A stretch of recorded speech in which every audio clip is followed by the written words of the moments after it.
Pokemon Paradox Rift is coming out here on our side of the world on November 3rd, which is super soon if you're looking at your calendar. So we've got a lot to talk about in a short amount of time, and we already have. If you haven't seen it yet, we've already done the top 10 cards in Paradox Rift.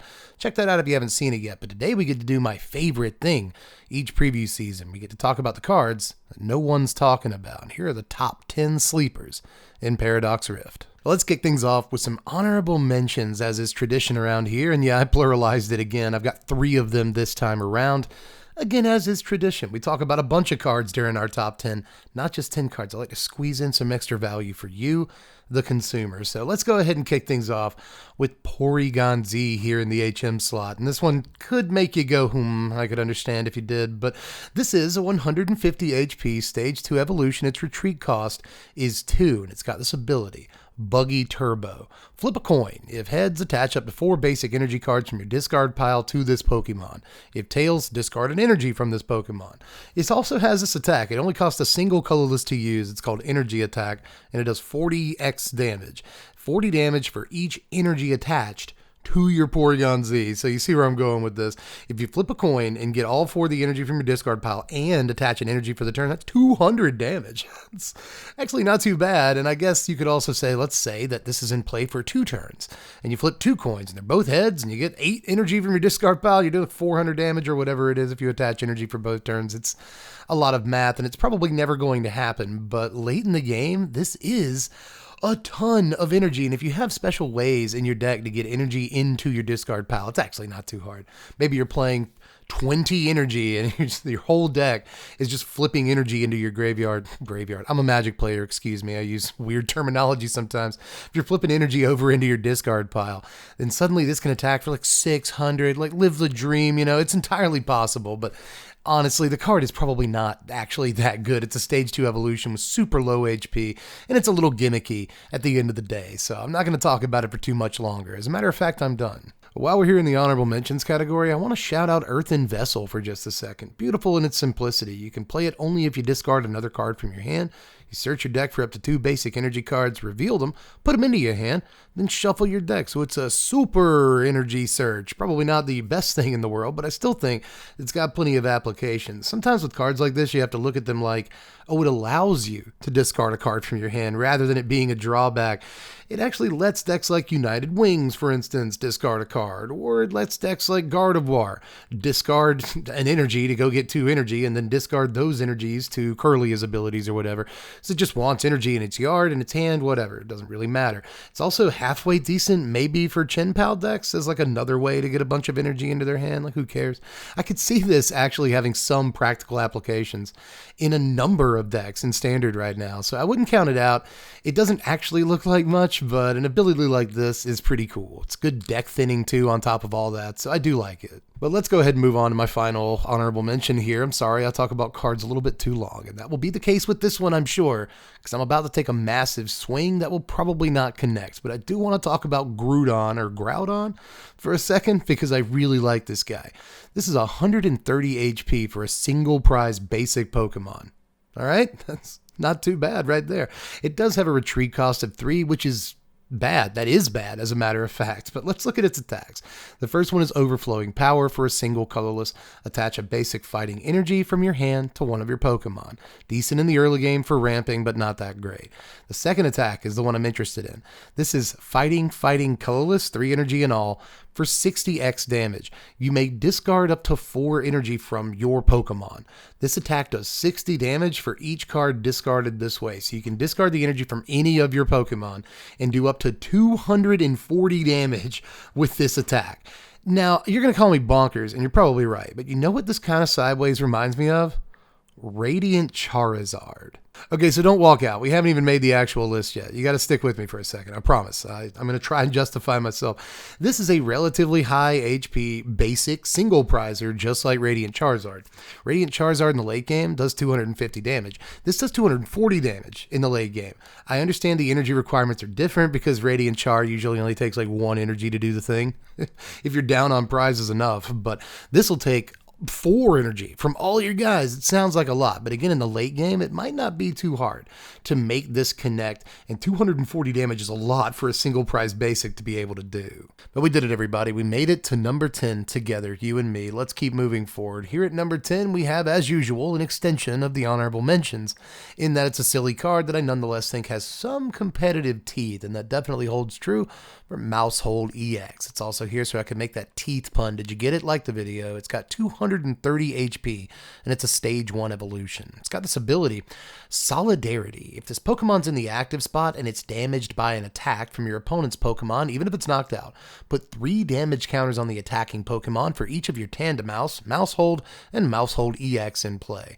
It's also got this attack for double colorless. It's called Nom Nom Incisors. It does 120 damage, and you draw 2 cards. Also noteworthy, this has no retreat cost, which I think is awesome. It's always better than you think, but the ability here is great. I wish you could have a bench full of these things, but it looks like you're probably only going to have up to 4 of these in play at any given time, given that's the rules, I think. So looks like you're going to strike for 120 damage just by getting hit, which is a lot of damage. That's so much damage. It's Ben Kenobi stuff. If you strike it down, it will become more powerful than you can possibly imagine. And if that does happen, you can just use rescue carriers and other things like that to get your Maushold and Tandem Mouse back, assemble the team again, and get the crew going. So I think this could be okay. Right now, the Maushold deck is definitely not even a meme. I'd say it's more a joke than a meme.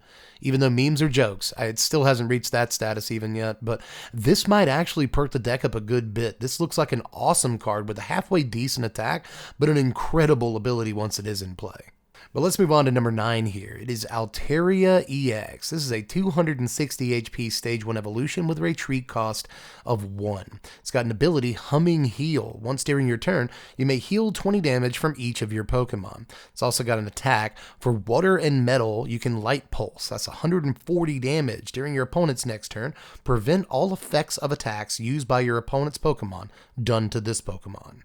Now, don't get me wrong, I'm not too fooled by this Radiant Czarina in disguise. That's why it's all the way up here at number 9, but I still do kind of like this thing. It can be used in the same decks with Radiant Czarina. Why not? And then you're getting 40 damage healed off of each of your guys every turn. And unlike Radiant Czarina, you can have more than one of these in play every turn. So imagine getting 60 heal, worth of HP every single turn, and then never really having to worry about anything for the rest of your life. It seems okay.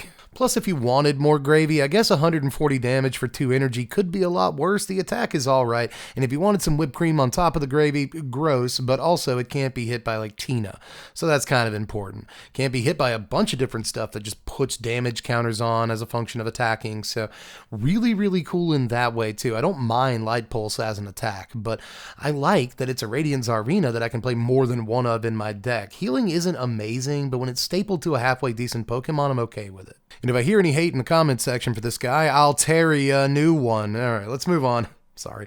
To number 8 here, which is Tatsugiri, a single prize basic Pokemon with 70 HP. It's got a retreat cost of 1 and a crappy attack called Water Gun. Just a single water energy for 20 damage, who cares? The other attack is awesome though. Double colorless for survival strategy. Search your deck for up to 2 cards, put them into your hand, shuffle your deck. You may switch this Pokemon with one of your benched Pokemon. Actually really sweet, and it can be used with double turbo energy on turn 1 if you're going second at the very least. Honestly, I really, really like this, I'm already using Arceus VMAX and like Charizard to do a bunch of stuff, and this can do that thing a full turn before Arceus VMAX. It can do it on the first turn of the game. Go tutor, again, magic terminology, search your deck for any 2 things to set up with at the beginning of your next turn. Hopefully you don't get Ionode or whatever, but still, very, very cool ability. I say ability, I mean attack, but still, on turn 1, the ability to go set up with any 2 cards, no matter what deck you're playing, and any deck can play this so long as you have double turbo. You don't even have to have double turbo, but it's probably wise to do so. Really, really neat ability here, and it's just a single prizer as well. Also, when you do use its attack, it's not completely exposed to dying because you can switch it out as a May ability too. You don't even have to switch it out, but if you've got something a little beefier that can survive an attack, it's probably also wise to go ahead and switch it out. It's just sweet that it has the ability to do that. Let's move on to number 7 here, which is Gorgeous Mantle. This is a Pokemon tool. If the Pokemon this card is attached to does not have a rule box, it gets plus 100 HP, and when it's knocked out by damage from an attack from your opponent's Pokemon, your opponent takes one more prize card for it. Obviously, I don't love the last few lines of text on this card, but I like everything else, man. Giving Sableye, Cramorant, Comfey, Flaffy, a bunch of other Pokemon in the current format, plus 100 HP is basically going to give them a whole other turn to do their thing, which is kind of the difference between life and death a lot of the time. I mean, dude, it's a double bravery charm. Just putting this on like a Snorlax, for instance, gives it, what, 250 HP on just a basic Pokemon? That would be a single prizer normally, but basically, this turns a bunch of stuff into EX, if you want to look at it that way. But I don't want to look at it that way. I want to look at it like plus 100 HP, which is a freaking lot. So I guess if my opponent does the extra work to knock it out, they can take their extra prize card. But most of the time, it's gonna require extra work to do so. So I'm all right with it. Seems like it's probably going to have a home somewhere. But just scraping by Gorgeous Mantle is another similar Pokemon tool that I like slightly more, and it's Defiance Vest. If you have more prize cards remaining than your opponent, the Pokemon this card is attached to takes 40 less damage from attacks from your opponent's Pokemon after applying weakness and resistance. So 40 less damage is a lot, and I could see these reversal energy decks especially playing this. There are a number of cards in this set that use this mechanic if you have more prize cards than your opponent, so they want you to play from behind, and I think that this one is sneakily good. In some matchups, when you're behind, this is going to be equivalent to an extra 40, 80, 120 HP against some opponents, and I think that's really going to be important in certain matchups. I don't think Defiance Vest is going to be more than a 1 of anywhere that it shows up, but it may show up, and that's the important part. But we have hit the halfway point on the list here at number 5. Let's get a little bit spicier and look at the Toxtricity of our city. You don't get my references, I'm old. Toxtricity EX is a 260 HP stage 1 evolution with a retreat cost of 2. First attack is Knocking Hammer for double lightning, 70 damage, discard the top of your opponent's deck, yawn. However, Gaia Punk is 3 lightning energy for 270 damage, discard 3 lightning energy from your Pokemon in play. 270 damage is a lot. I don't think I even have to tell you that. You can just look at numbers and context of the game and be like, oh, it's kind of a lot. And here, I think we have a pretty good example of that. But if you needed an even better reason why I think this is okay, it breaks Miraidon mirror matches, right? I mean, this is a lightning Pokemon, and the second attack is not actually that hard to get off, right? First of all, if you can use the attack, you can discard 3 lightning energy from it, if nothing else. But this deck has Dynamotor, it has Electric Generator, it has plenty of ways to get lightning energy, not just on it, but on other Pokemon, right? If you have lightning energy on your Miraidons or your Raikus or whatever, you can just discard energy from those and then continue to use this attack on the next turn because you didn't discard any energy from it. Seems okay, and again, it's going to knock out basically everything in mirror matches because they're all weak to fighting. So I really think this is a pretty sweet little one-of for Miraidon decks, if nothing else, and that earns it a spot on my list. But here at number 4, yet another, but our final, I should point out, fighting Pokemon in this video, but I keep cheating and saying they're fighting Pokemon when they're all like terrestrialized. Same deal here with Hoopa EX, man. This is a 220 HP basic terrestrialized fighting Pokemon with a retreat cost of 2. Now, you can put in double dark energy to do Energy Crush. This is 50x damage. This attack does 50 damage for each energy attached to all of your opponent's Pokemon. It's got this other attack too, Scoundrel Fist for triple dark. It does 200 damage. During your next turn, the Pokemon can't use Scoundrel Fist. That's not terrible. 200 damage ain't bad, but this first attack, it's only 2 energy to do this. 2 energy ain't much, and you're going to do a lot of damage against a lot of decks. By the way, if you needed yet another thing to knock out everything in the Miraidon deck, I guess this does this. Were they worried about the Miraidon deck? It's pretty good, but it's not that good, but still a decent card against that. But not only because, its second attack is going to knock out everything, but its first attack's going to knock out everything if they've been using their generators and dynamotors and stuff. It's going to be great against them, but it's also halfway decent despite its weakness which is its biggest weakness. It's weak to Psychic, which is hurtful. It's not a good thing to be weak to right about now, but still, this is going to knock out a lot of stuff in Gardevoir, because especially mid to late game, they're going to have a whole lot of energy attached to their guys. So 50 times whatever that number is, you can do like 500 damage with this in the late game pretty easily for only 2 energy. Now, in at number 3, we've got our final EX Pokemon of the video. What could it be? Here it is, Garchomp EX. Now, I don't know why I haven't seen anybody talk about this thing. Maybe I'm just looking in the wrong places, but it seems unbelievably good to me. It is, however, a stage 2 evolution, and I think that's what holds it back the most. But everything else looks good. This is a 320 HP stage 2 Pokemon with 0 retreat cost. Really great, especially when you have that much HP. It's pretty cool. But the first attack here is a single fighting energy for Hydrolander. It's 160 damage. Attach up to 3 basic fighting energy from your discard pile to your benched Pokemon any way you like. That's okay, but the second attack here is for double colorless, can be used with double turbo energy. That's cool.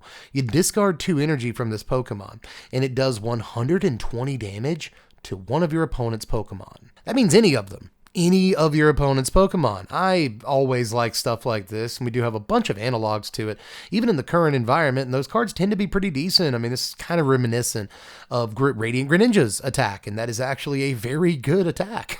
A lot of the time, it's good because it can take out 2 things in Lost Zone Box. This can't quite do that, but it's still going to attack the bench and take something out a good 85 to 90% of the time. Yes, I ran those numbers in my head, and I promise they're 100% true. One way or the other, this is a great attack, this second attack. And the first attack's not bad either, considering it's only 1 energy, and the ramp it gives you in the mid and late game is kind of unbelievable. So this entire package looks good to me, despite the fact that it is a stage 2. And I'm sure that there's, other stuff you want to be doing with Rare Candy and Standard right now, like Gardevoir, Charizard, Pidgeot EX, and all that stuff.